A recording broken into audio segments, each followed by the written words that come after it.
कैसे हैं आप सब लोग। उम्मीद है कि आप लोग सब ठीक होंगे, खैरियत से होंगे। अच्छा क्लास, आज मैं एक अनदर टॉपिक के साथ आई हूँ और उस टॉपिक का मेन इमेज है about how the climate graph representation. अच्छा, ये कुछ इंटरेस्टिंग टॉपिक है। बीइंग एज अ जोग्राफर, जब आप एक जोग्राफ़ी के सब्जेक्ट को पढ़ रहे होते हैं तो आपको उस चीज़ के बारे में इंफॉर्मेशन इस सेंस में पता होनी चाहिए कि आपके पास एक मैप है, राइट। मैप को ड्रॉ या ग्राफ को ड्रॉ करने के लिए सबसे पहले आपके पास एक स्केल होना चाहिए। उस स्केल को जब आप एक तरीके से ड्रॉ करेंगे तो फिर आपको ख़ुद पता चल जाएगा कि अमाउंट है। देखिए, आपने पहले बार ग्राफ के बारे में तो पढ़ा ही होगा, ठीक है। ये कोई आप लोगों के लिए कोई नया टॉपिक नहीं है। ग्राफ रिप्रेजेंटेशन ज्योग्राफी में भी ऐसी होती है। अब मैं अगर मोबाइल को जूम ऑन करना चाहूँ तो इस पर अगर आप पढ़ रहे हैं कि रेनफॉल इन मिनट्स, ठीक है, temperature in centigrade above sea level, climate graphs हैं। अच्छा, एनुअल रेनफॉल 26.1 मीटर्स है, ठीक है। 0 and 13, 50 to 150, ठीक है। अच्छा, सबसे पहली क्लास अब ये देखें, आप एक और चीज़ देखना चाह रहे हैं और आपको देखें नज़र भी आ रहा होगा कि क्वेटा का ग्राफ रिप्रेजेंटेशन है जिसमें आप अल्फ़ाबेट्स के थ्रू रिप्रेजेंट करते हैं। JFMAMJJASOND, मतलब these are the alphabetical orders.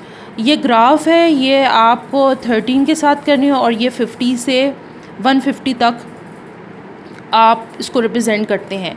जो मैक्सिमम रेनफॉल होगी जिस ईयर में हो रही होगी उसको आप उसकी एरो के मुताबिक करें। जैसे फॉर एग्ज़ाम्पल 10 सेंटीग्रेड रेनफॉल थी, amount of rainfall it was on the months, how it increases and how it decreases. अब ये देखें 150, 100 एंड 50, इस पे आप देख रहे हैं कि 45 पे जा रहा है।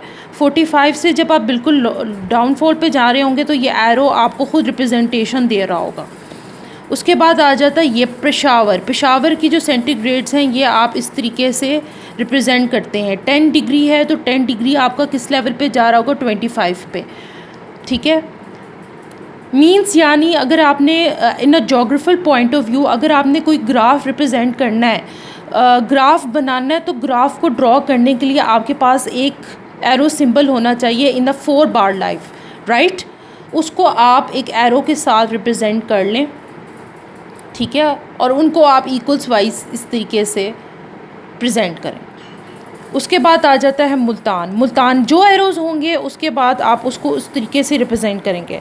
एनुअल रेनफॉल डिस्ट्रीब्यूशन, अब जो डिक्रीज़ हो रहा है उसको आप एरो के साथ ही प्रेजेंट करें। देखिए, जैसे आप यहाँ देखें 10% रेनफॉल थी, इंक्रीज़ होती गई और ये 50 तक चली गई, ठीक है। उसके बाद 20 से इंक्रीज़ होती गई तो 100 तक चली गई। उसके बाद 10 से इंक्रीज़ होती ही और 55 तक चली गई।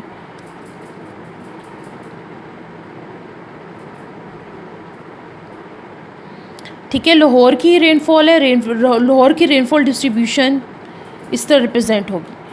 मुल्तान की देखें ये इस तरीके से रिप्रेजेंट होगी।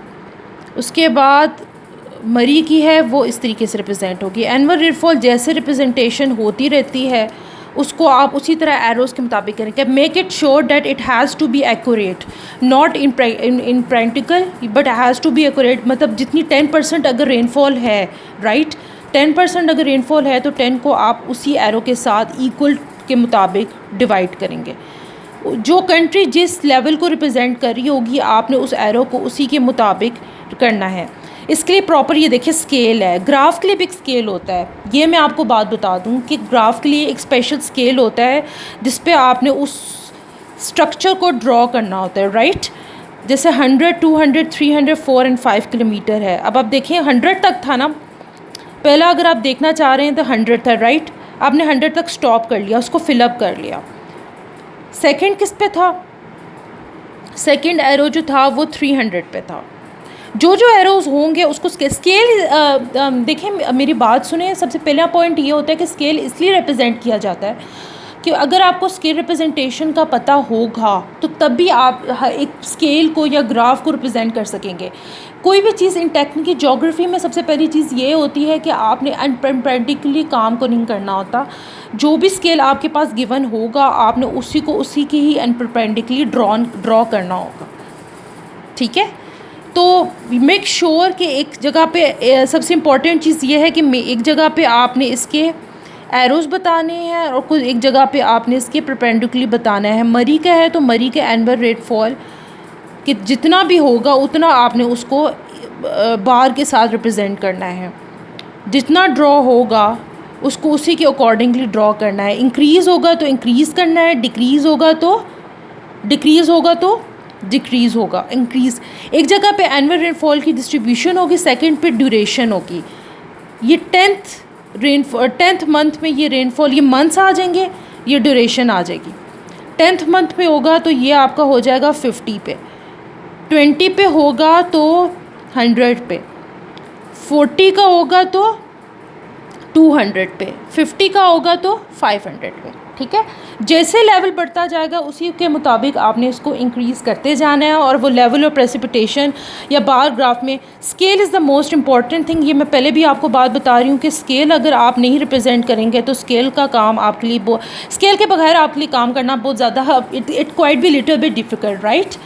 तो बेहतर यही है कि इसको रिप्रेजेंट करें। एक जगह पे आपकी ड्यूरेशन आ जाएगी, एक जगह पे रेनफॉल आ जाएगी, फिर इस तरह आपका एक प्रॉपर्ली स्केल या परपेंडिकुलर स्केल जो है वो बन जाएगा। तो चलें, ये मैंने आज सोचा कि एक डिफरेंट टॉपिक के साथ में आऊँ, क्योंकि देखें एक चीज़ प्रैक्टिकली जब तक